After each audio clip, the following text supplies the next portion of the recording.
Now, once again, Raymond Arroyo.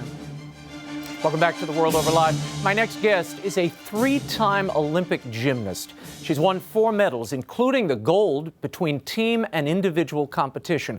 And she is the first African-American woman to win the individual medal in gymnastics, when she took home the bronze in 1996 for her floor exercises in Atlanta. Here to talk about her road to the Olympics, the sacrifice it took to get there, and what she's doing now, as well as her take on the Sochi Games, I'm pleased to be joined by a member of the Magnificent Seven, awesome Dawson herself, Dominique Dawes. So great to have you here. Thank you for having me on. And you're about to be a mom soon. I am, only a few weeks away. Well, thanks for coming. We're going to talk about this experience too, which I'm sure has changed you in ways you never imagined. Yes, very exciting. Psychologically, otherwise. Yes, so we'll get into all of that. Take me back to how this journey started. I read somewhere you said this was really the hand of God, because your parents, who were right over here in Maryland, they went to sign you up for something other than gymnastics. What happened? Well, my mom signed my sister and I up for a tumbling lesson, and no one signed up. We didn't know that, of course, at first. No one signed up, so they canceled that class, and then my mom found a gymnastics gym that was right across the street from a mall that she used to frequent, and I fell in love when I first stepped into the gymnastics gym at 6 years old. Oh my gosh, and that's how it all began at 6 years old. Tell me about Karen Hill, who is your coach for 18 years. Yes, it was Kelly Hill. Kelly Hill. And she's not only been a coach, but very much like a mother figure to me. She's been someone that not only taught me how to dream, but she taught me how to accomplish and do things in life, and to believe in myself, to embrace my differences, and to always set higher heights than I could ever imagine for myself. How did she prepare you for the work you're doing now, which is really inspiring young people, helping them down the road to nutrition and wellness and fitness? How did she shape that little girl into who you've become? She shaped me by kicking my butt every single day. Tough love. It was definitely tough love. Every single day we had practice, there were goals that we had to accomplish. There were high expectations. There was a little bit of pressure every now and then, but you know, she saw that I could achieve here where I could only see here, and she made me believe in myself. And I think that's what has instilled a great deal of passion, a great deal of purpose, and a great deal of perseverance in me.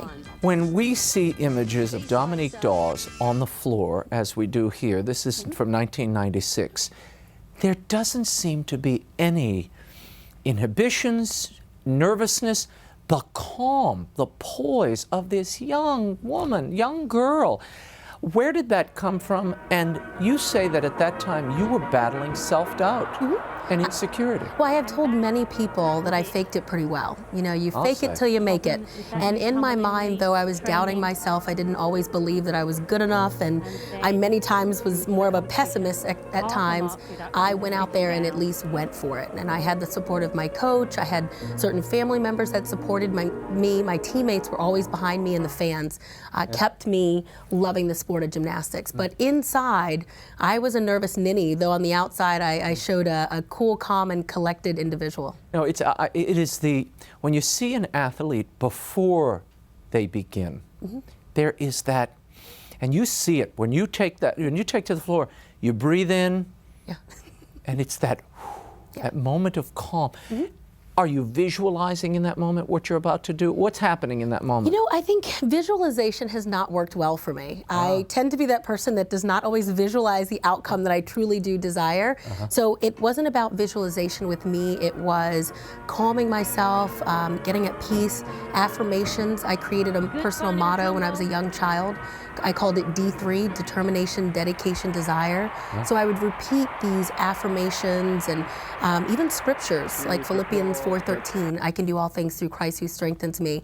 And I would keep that on my mind so that whenever those moments of doubt or negativity would come in, I would try to push it out with these positive words. You were ready. You were ready. What was the worst part of this journey for you, looking back? You know, I wouldn't say, and everyone assumes that I would say the failures that I made, the mistakes that I made at the Olympic Games in like 1996 when I fell in the all-around competition, when I was en route to get a medal and be on the podium. That was a tough moment, but it really did shape me as an athlete and as a person. It made me go home, look at myself in the mirror, and realize that the only one that I could have blamed for that mistake was myself. And so I went back to years ago or months ago before the Olympics, and I thought about how I didn't want to tumble or do that tumbling pass, or I had that negative thought that was creeping into my mind, and I allowed fear to overtake me. And it came back and it bit me at the Olympics, and I made that mistake. And so that was a tough moment to overcome. It was a great life lesson, and I learned that if you give 60% effort, you're going to get 60% outcome. And that is something that Kelly, my coach, always spoke to us athletes about, but you don't get it until you experience it sometimes. And so though that was a tough moment, it was a life-changing moment that has helped me today, even as a 37-year-old businesswoman. But isn't that, I mean, I watched that just the other day. Yeah. Isn't it really, just like Drew Brees not quite making that connection, isn't it just at a certain point, the circumstances, dumb luck at that moment? I mean, you've trained your whole life, you're fit, everything's perfect.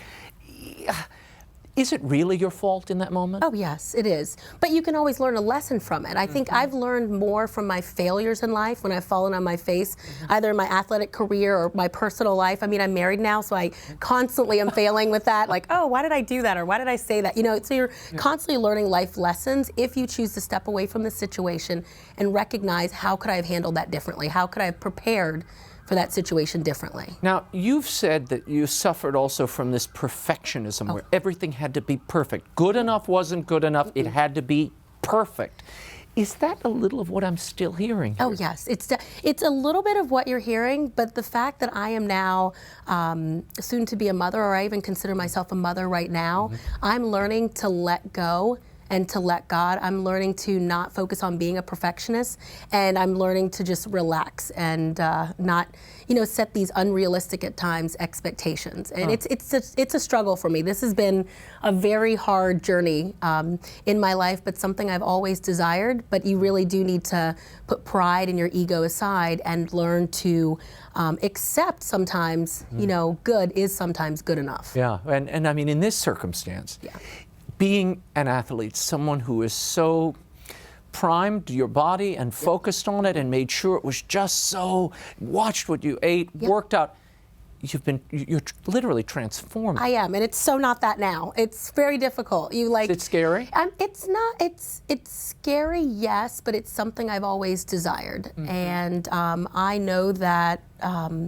Right now, my child is very much in control, and I always have known that God is in control. So it's just me learning to let go and to embrace this experience and embrace the fact that I have a new and different body, embrace the emotional roller coasters that I've gone through as a pregnant woman, and to embrace what's going to happen when I become a new mom. Well, you look fantastic, and I'm sure there's a lot of mothers out there going, I wish I looked like that when I was 8 months pregnant. Oh, thank you. You've said in interviews, and you often say, if I'm blessed to have a child, I would not want that child to go into gymnastics. I know. Do you still stand by that statement?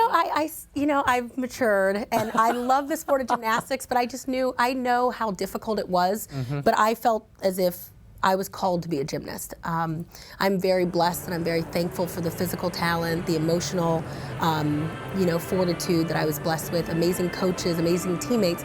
But for my little one, I didn't want to put her through that same journey. However, my husband and I went to a gymnastics meet, and I right away saw these itsy bitsy little leotards, and I was like, oh, I can't wait to put our child in a leotard. And my husband looks at me and is like, oh, okay. So, I think you're revising your last statement. So I think he's going to be on board with it, but I'm 5'3" and he's 6'3", so we might not get a gymnastics-shaped child. You need those tight petite. bodies. Yeah, you can't have big, tall, tall people doing this. Tell us about the sacrifice involved. We look in at the Olympics as people are beginning to do now, and you see these athletes.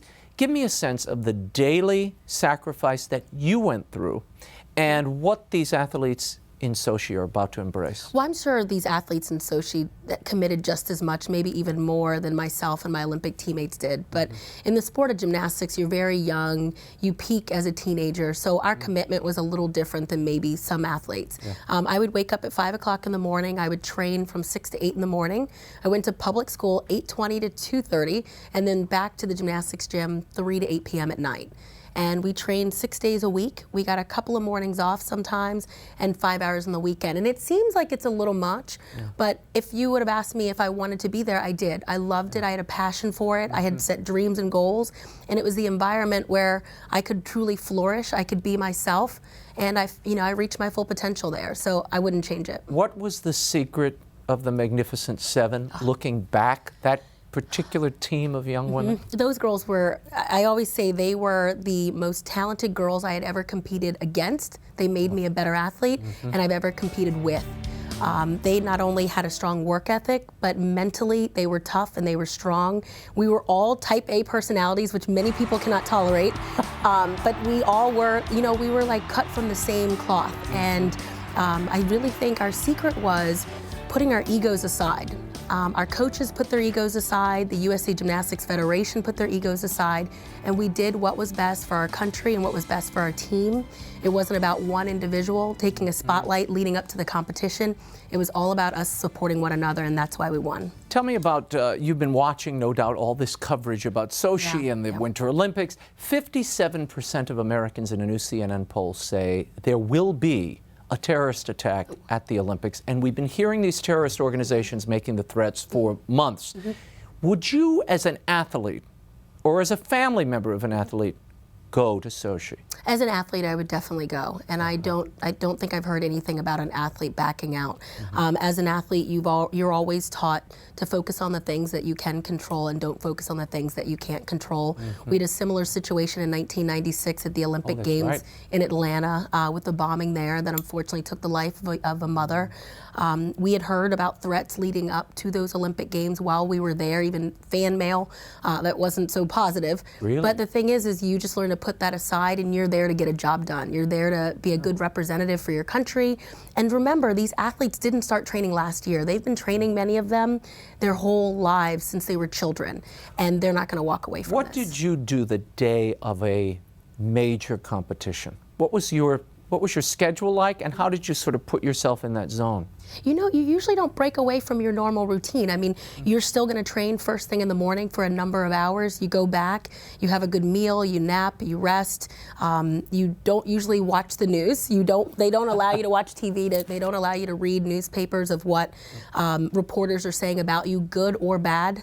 You're removed from society. You don't connect usually with your family members because they will add a little bit of extra pressure. In some cases, some athletes probably do need to talk to mom or dad. But in my case, I just stayed in my own head, but focused on those positive affirmations. But you didn't stay at the Olympic Village. No, we didn't. For your games. Why not? Well, we stayed at the Olympic Village in 1992, which was awesome because we got to meet the Dream Team when they came for accreditations. But in 96, they didn't have us stay, mainly for security purposes, and also because at that time our team was so popular, even before we won an Olympic gold medal. And so they had us stay at Emory University, a distance away, and then same thing in Sydney at the 2000 Olympics. We stayed at an Australian girls' school. Now, you are the co-chair of the President's Council on Fitness, Sports, and Nutrition. Yes. You've been traveling the country doing events on nutrition, talking to schools and young women. You mentor here in D.C. What is the primary mistake, do you think, that parents make vis-a-vis nutrition and fitness for their children? I've been speaking on the importance of these topics for quite a few years now, since after my 1996 win. And I always went into an event assuming that people had the knowledge, they had the education, they knew what healthy eating looked like, they knew what sports and fitness and physical activity looked like, they understood the amount that their child should get. And I think with the President's Council, which is why I love working with this group, is we've realized that people are not as knowledgeable as we thought they were.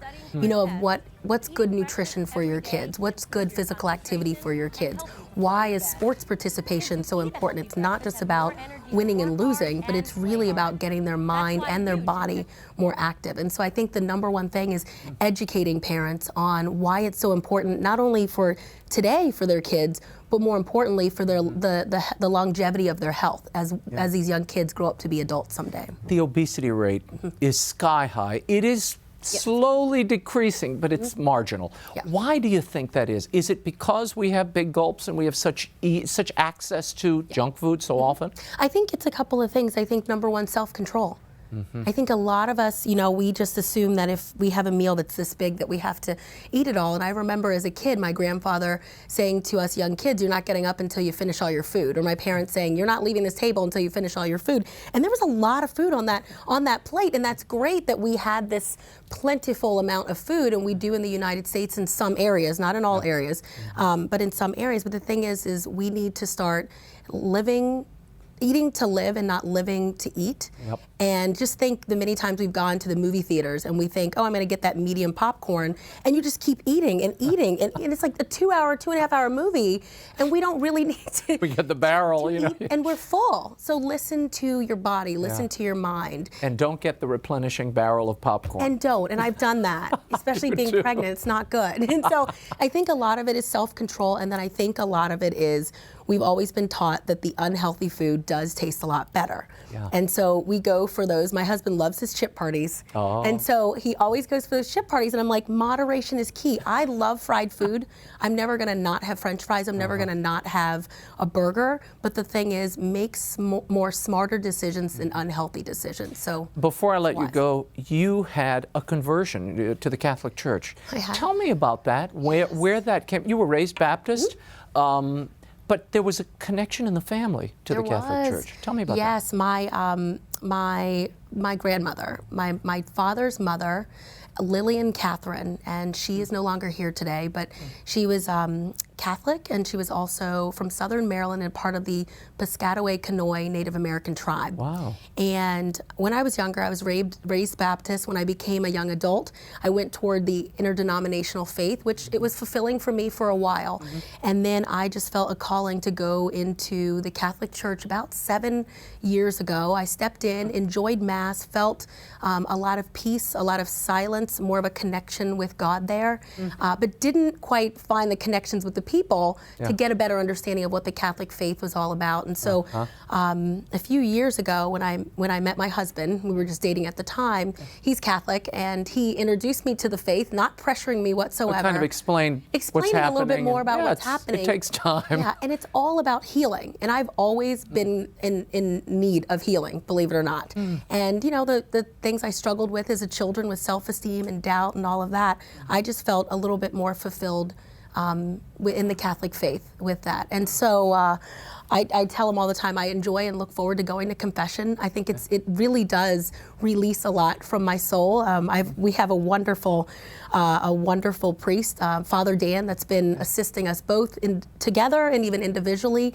Another priest, Father Mike, locally, has been a breath of fresh air for me. And so, I just know this is where God has always wanted me to be, and it's just taken a while to get there. Now, obviously, you're embracing a major vocation now with motherhood. Oh, yes. But tell me about the other vocation you discovered after your gymnastic career. My other vocation was motivational speaking. I am by nature an introvert. And what? Oh, yes. Come on. Oh, yes. You're about as introverted as I am, but okay. No, I like people, but I'm someone that I love being home. Maybe it's with my husband and a few other people, but I'm not someone that is comfortable right away going and speaking in front of big crowds. And it's taken me a while to get comfortable, but I have this passion, and I truly feel as if this is my purpose to help inspire young people to believe in themselves. Just what my coach did for me, though. With a lot of tough love. I do it in a different manner. I do it in a different way than Kelly did for me. I don't do it in the coaching world, but just helping kids realize that they have this beautiful gift inside of themselves, that they have a purpose, that they can find their passion. And I try to instill that in young kids through a number of the different talks that I've done. Well, you're fantastic. Thank you so much for coming on. Will you come back? I would love to come back. We'll do it. Nice Great meeting to see you, Dominique. Thank you. Thank you.